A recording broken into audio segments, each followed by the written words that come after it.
Hi, we are back with another Feel Tank Tuesday session. This one we're talking about resentment, and I am joined by Nick.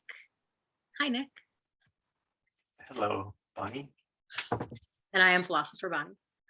Um, I wanted to start this one with a definition because I think that a lot of things that I've read and watched about resentment, I don't think we really talk too much about what resentment is. Resentment is the tight, bitter feeling in our hearts that we get when we feel like we've been treated badly. Um, and I don't know that I've heard it defined that way, but that is what resentment feels like is a thing. And it's something that lives just right here, maybe in our bellies. And it's this tight, bitter resentment.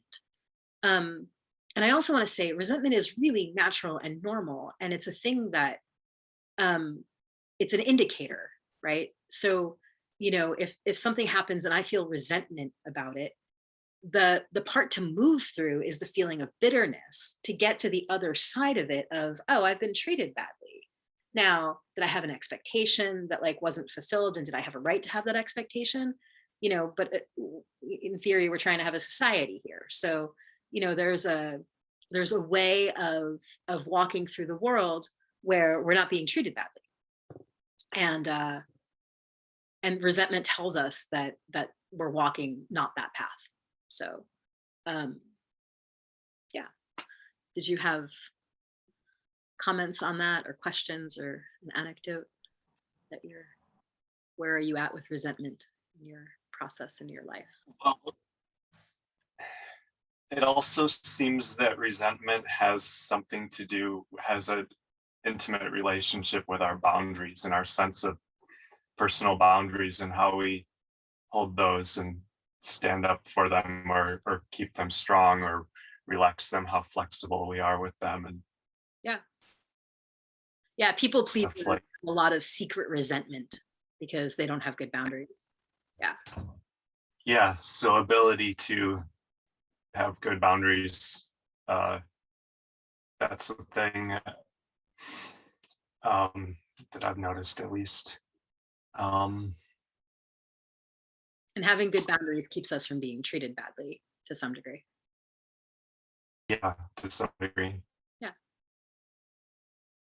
You keep freezing. Is your signal okay? It could be a little funny, but I'm also just deeply thinking into my next thing. No, your video just keeps freezing. That's all. Oh, does it? Yeah. I could have bad reception. Okay. All right. If it is an issue, we'll figure something out. No, so far it's okay. Yeah, we'll see what happens. The audio seems to be okay more than the video. So Okay. So you were deeply thinking about the next thing and I interrupted. What was the next thing? Resentment. Yeah. I've been going through my whole process of getting to know myself energetically and doing healing work and whatever. The way that I've resentment to live in me or come out, at least these are like peak moments of experiencing resentment when it's like really, really strong. This isn't like, it seems like when I've experienced resentment, it was that I experienced something that was painful and I wasn't willing to admit it. And I ended up projecting onto somebody and resenting them for it. Yeah. And that's a process that I've found myself go through when dealing with extreme like resentment modes. When it's just like constantly going through your mind all day long, you know, like this person did this, and and just feeling that like anger and pain Yeah. and desire to like make something to pinpoint it, to blame something or to Okay. figure out what, like to try to understand it, Mhm. you know. Yeah. So yeah. When you said that, what I was wondering is if instead of the thought that this person did this, if we practice shifting that to this happened, or, I experienced this, if it would, if the resentment would be maybe transmuted into maybe grief or sadness or something that's not, um, you know, resentment's really toxic. It's a relationship killer. It's a really toxic thing to hold. Moving through it, using it as an indicator, totally normal, totally natural. It's not that it's a bad feeling or bad anything. It's just to stay there is toxic. Um, Same thing with staying with fear. Staying in fear is toxic. Staying in jealousy is toxic. These are all things that block intimacy. Um, but something if somebody does something to us that was really not okay, and if we don't have boundaries, people shouldn't treat us badly, even if we make it easy for them, right? I mean, they shouldn't do that. But often people don't know, and often it's innocent, and often it's not. Um, but our our thoughts about the thing, I think, cultivate resentment. you know, that I should not be treated this way, and I shouldn't have to stand up for myself. Because it could take a lot to have to stand up for ourselves, depending on who the person is. I have resentment from a couple of years ago that I'm still working on clearing, because I was in a work situation and I was being treated unfairly. I was being more was expected of me than was reasonable to expect. I was being undercompensated, and I and the ability of them to compensate me better was kind of even being flaunted in my face, and they were still withholding it. To finally move through it, I just had to come up with the thing of how I live is my karma and how they live is theirs. And if they are treating someone badly that's in service to them, that's their karma. And that's not mine to hold in my body and create this toxic, because it was killing me. I mean, it was causing all kinds of physical symptoms. It was terrible. And I wanted to numb, and it was awful. And I finally just had to move through it of like, yeah, they treated me that way. And it's fine that I didn't want to use the bandwidth to stand up for it, because I didn't think that I should. It was like they should have known that they were treating me badly. And in this situation, how I handled it was how I handled it. Um, but I still move through this resentment of like, I shouldn't have been treated that way. And it's the shouldn't, that really has all of the power in it. Um, and if we move that to what is, then I think the resentment doesn't grow anymore. You know, I think when we let resentment just grow and use all of the bandwidth and all the resources, it kills us. I think it becomes cancerous. I think it spreads too. It's almost viral.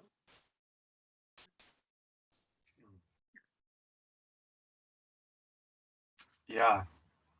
Yeah. um I've also found when I'm like holding on to it and letting my mind get wrapped up in the stories and in the shoulds, and um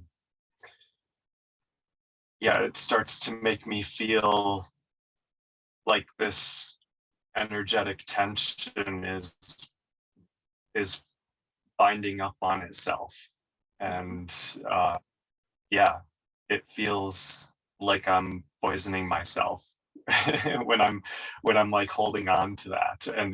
And sometimes it's just as simple as questioning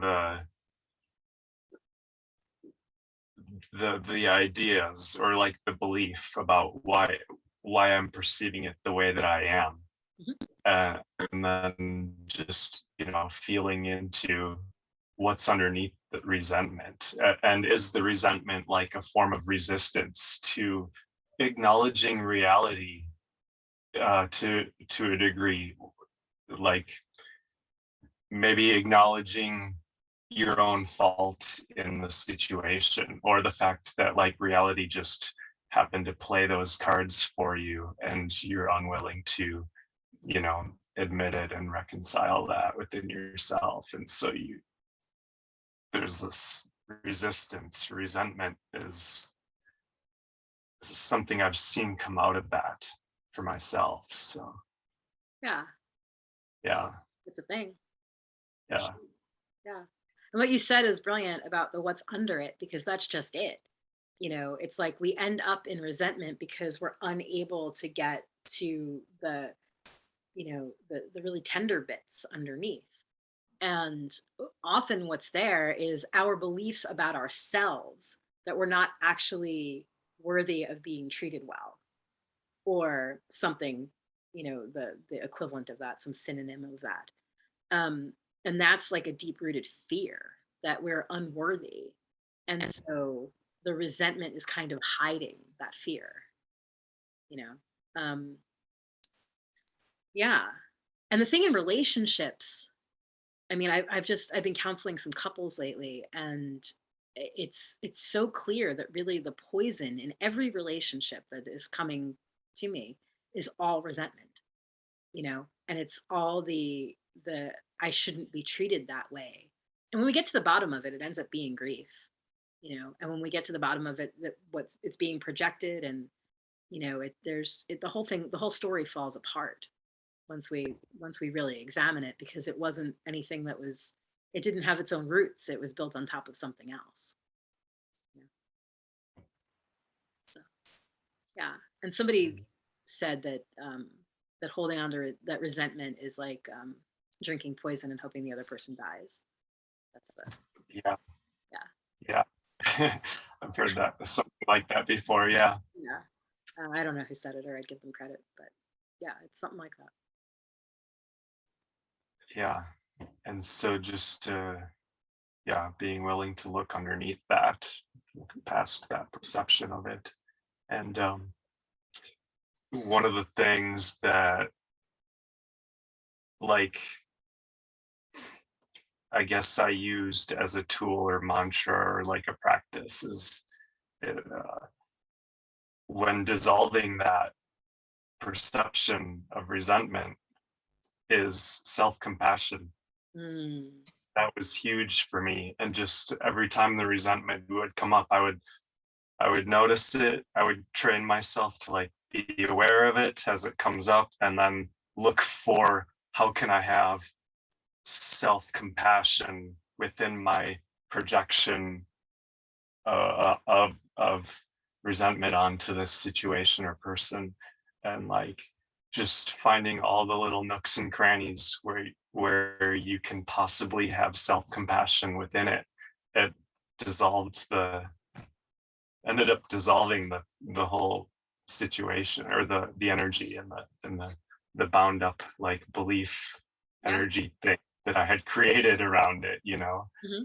Yeah.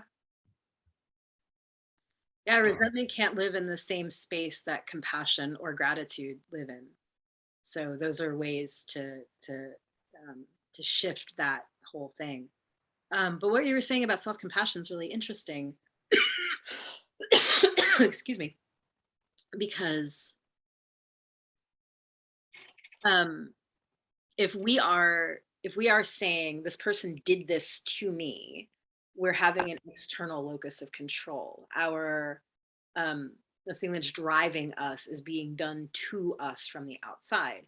If we shift into self compassion, we turn more towards an internal locus of control, that I'm having an experience, I'm doing this to me, like this, I'm responsible, I'm responding, that kind of energy. And that is exactly the thing that we need to do to come out of resentment, is to shift from something's being done to me to this happened, you know So yeah, Yeah, that's a big part of it. Yeah. yeah. And then, if this is being perpetrated on us ongoingly, it can be really hard to do that because it can be really hard to see past resentment. It's like, jealousy is the green-eyed monster. I don't know what resentment is, but it's a blinding thing. It's like it's like driving through fog, and all that's around us is mirrors, and all we can see is this fermented ick that's there, but the fermented ick's coming from inside of us and we don't see that, because it's being reflected but invisibly, or something. I don't even have good metaphors. Right. Yeah. And it fuels a lot of our substance use, it fuels a lot of the things that we do to cope. um, and you can kind of tell people who live in resentment, because I think those are the kind of people that are, really happy to witness other people's pain, because they're drinking the poison and they want to see something out there die, even if it's not their target. So Right, right. yeah. And just um like other things that, come out of it, it's just like bitterness, you know, Yeah. people that get bitter and then become numbed out because of it. If it's like chronic and intense, I've Yeah. experienced like a numbing out of sorts after you get like a bitterness towards the world, you Yeah, know. for sure. Yeah. Yeah, Yeah. yeah. What else is there to talk about it? Do we have anything alive for us, resentment in us, that is worth exploring? I'm not feeling any. The better my boundaries have gotten, the less resentment I have to cope with, the less that I'm confronted with, for sure. Yeah, yeah, the more I've found I am dealing with resentment less as I have better boundaries and get to know myself better and become more deeply committed to like being authentic and being present in the energy. Yeah. And then it's just the situations where resentment is like the main thing that takes over is just lessening and lessening as I get more into my center and my flow, and That's great. just getting more into myself, and Yeah. also learning how to let go of those things when they come up, to recognize them and not hold on to them Yeah. if they do come up. And that was a huge learning process over the last Yeah. 6 or 7 years. Your audio broke up a little bit. Do you want to repeat that last part? Oh, that was in the last like 6 or 7 years. That's been like a huge learning process for me in my healing process. Yeah. So, yeah. Yeah. Um, I got distracted by your audio breaking up. You had said something that had sparked a Yeah. thought, about resentment and moving through it. What did you say that triggered it? It's interesting. Come back. Um, Mhm. I get resentment while I'm driving. That's the most time that I'm present, that it's alive for me. That that's when people on the road don't give me enough room to be safe myself, um, and to be able to treat others on the road well. I get resentful. Like, somebody, Mhm. if I'm in the middle lane and somebody goes from the left hand lane and then cuts me off to pass somebody else in the left hand lane, you know, um, they're not giving me enough room to leave the people that are in the right hand lane when people are coming in to merge, to be able to get out of their way. It's like, if somebody does something that makes it hard for me to be good to others and good to myself, I get really resentful. Like, still, like, it flares, and it's this white hot thing, and I wish bad things on them for a half a second, and then I'm like, okay, I'm like, that happened and that's how I'm feeling and I get it. And, I have to do some deep breathing and some refocusing. And because, man, I used to have road rage. I used to use that as an excuse. Oh, to play the victim. That was the thought that I had before, is that when we're really sitting in resentment, we are playing the victim, that the universe did something to us. And so we are going to kill ourselves with this energy because the other person did this and perpetrated this. That's what it is. It lets us play the victim. We don't have to take responsibility for how we're feeling or setting boundaries. You know? Mhm. Yeah.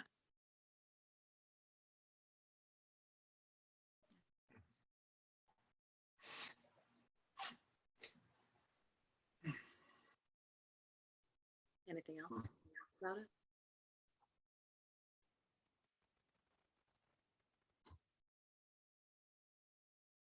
When you were full of it, did it make you want to drink? That's what it did for me. I drank wine about it. Well, the thing is, so I came to a place in my healing process that I recognized that, like, I had a bunch of basically like buried resentment, and it was buried underneath all kinds of perceptions that I had of the people involved and of life and my lifestyle as a partier and drinker at one point. Yeah. And so like all was kind of piled on top of all this deep resentment that I was holding on to from childhood. Yeah. So that was a thing, like uncovering all this stuff and realizing that at the core of it was just pain and resentment and anger and just bitterness towards reality, you know.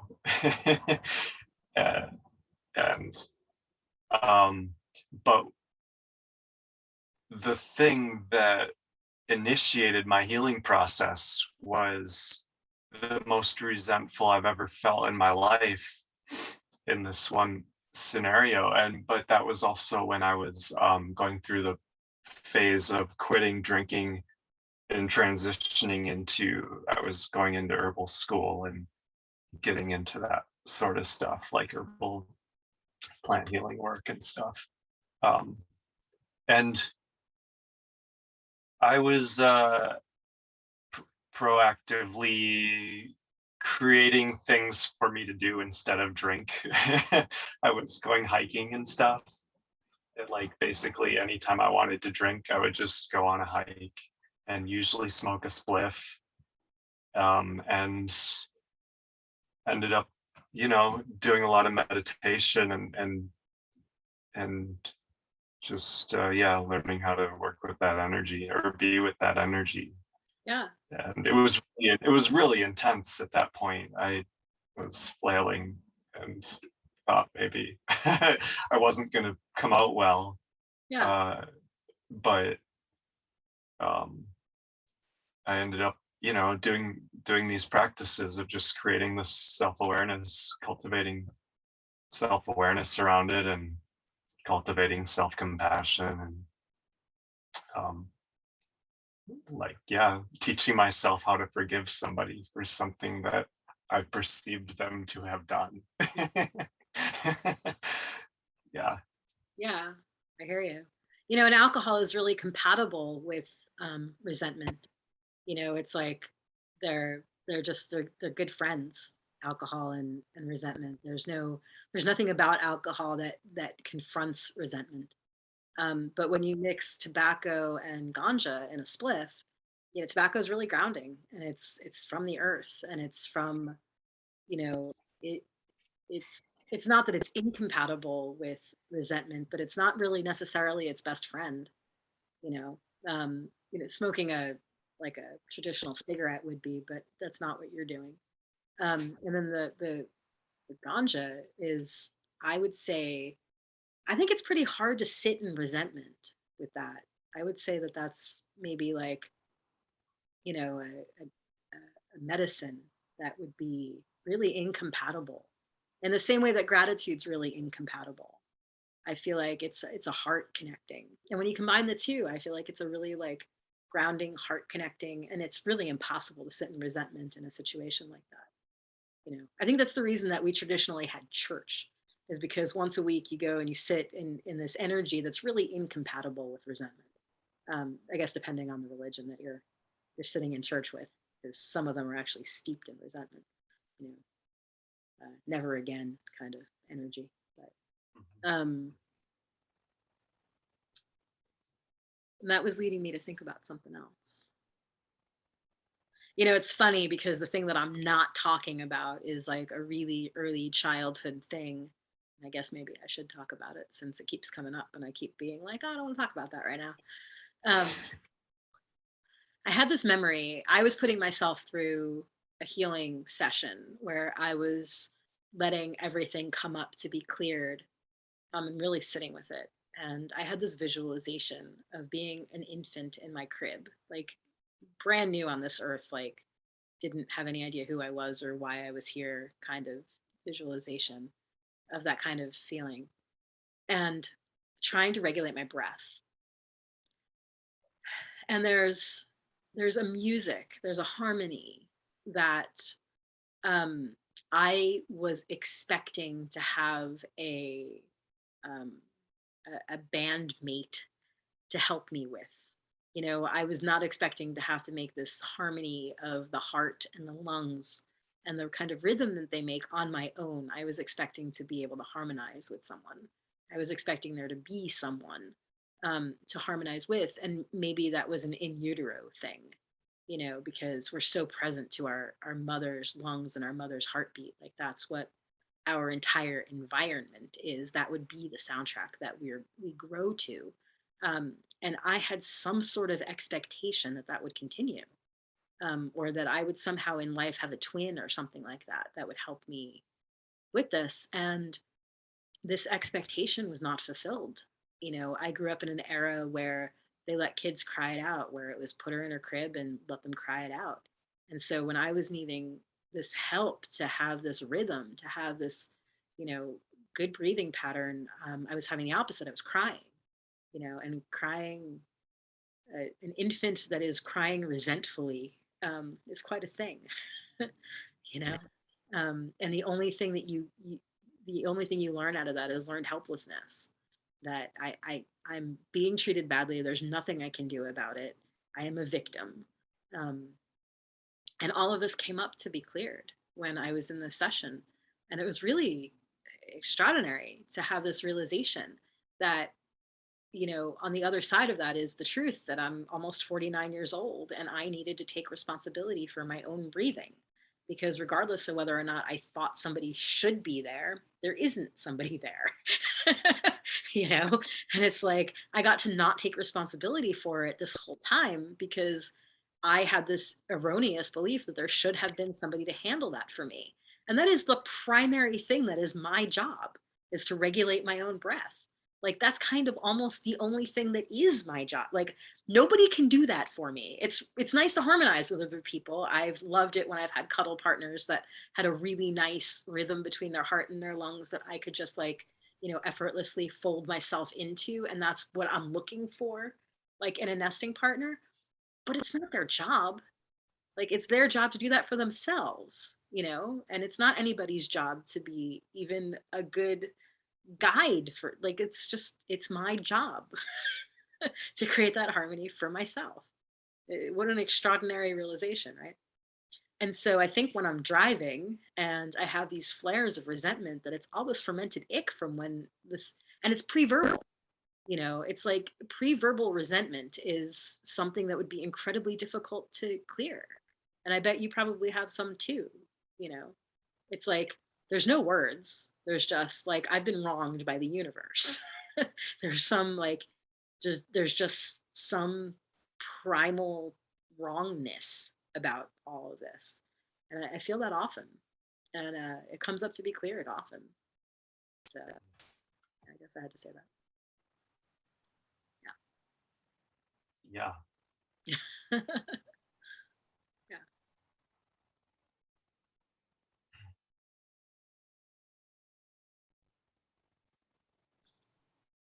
Hmm. What else is alive about it?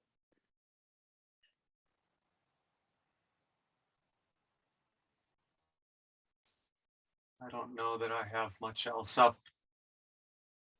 I don't know if I do either. Um,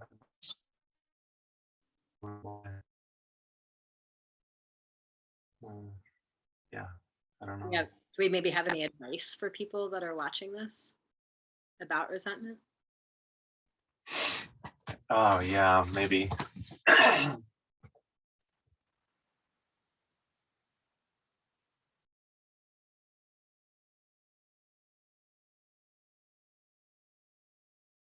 Do you want me to? Well, writing about it helps, that's for sure. Totally. Yeah. And finding a way to release the energy from your body in ways that are not harmful. So maybe going out into nature and screaming to the sky or something to that effect. Mhm. Yep. You know, Yep. I do a lot of walking in nature. So yeah, Yeah. yep, that's the best I got at the moment. Yeah.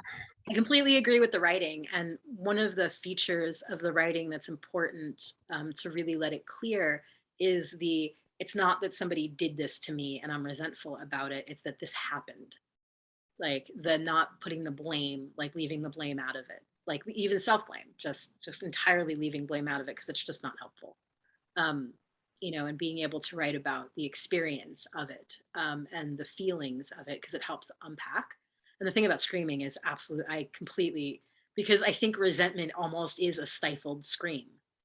It's like a sacred no that's been suppressed of you will not treat me this way. Like this is like it's real. I think it's a suppressed scream for sure. And one of the things I do when I'm driving and people cut me off is I do scream because it's like, how dare you put me into a position that's dangerous, kind of thing. Like, how dare you? Um, and it really is. And it comes up, it flares. And then I know that I will get sick, physically sick, where I'll have digestive issues, if I don't let it go. So I do, because I don't want to live with those side effects. But,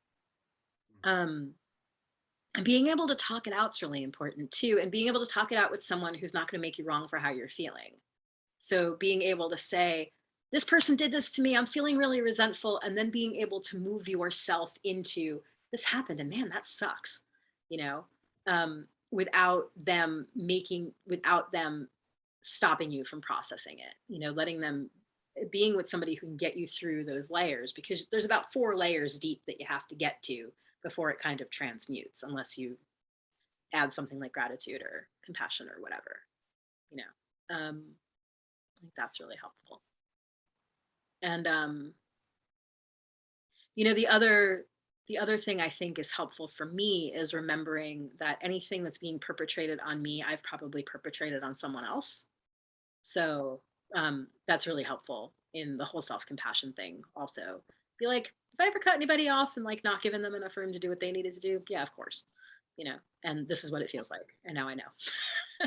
And that's really helpful. That's my fastest way out of it usually. Be like, have I done this to somebody else? Yeah. All right. Hey, that's what that feels like. That kind of sucks. I shouldn't do that anymore. Yeah. Which Yeah. is why I think that's the best use of resentment is to notice that and have it be a teacher rather than a punishment. You know. So yeah. Do we have anything Yeah. else? Any loose ends? I don't have anything else to say about it, I don't think. I don't think either. So well, I'll Yeah. say goodbye to anybody that's listening to this then. Unless, did you have something else I cut you off? No, I Um, don't. it's funny because one of the reasons I'm so conscientious of having cut you off is because we have had resentment between us, because of me cutting you off. And so, Yeah. yeah, it's Yeah. hard. It's hard with the video lagging to know if you were going to say something or not. So, um, but I think I'll just say to anybody who might be listening to this, or did I just cut you off again? No. Okay.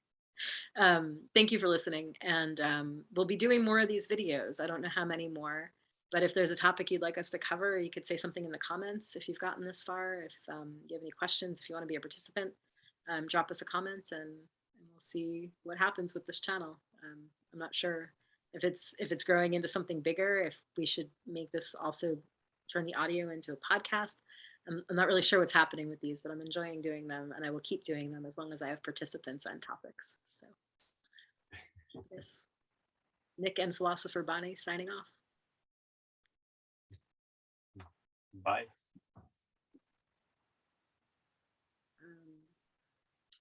Stop recording.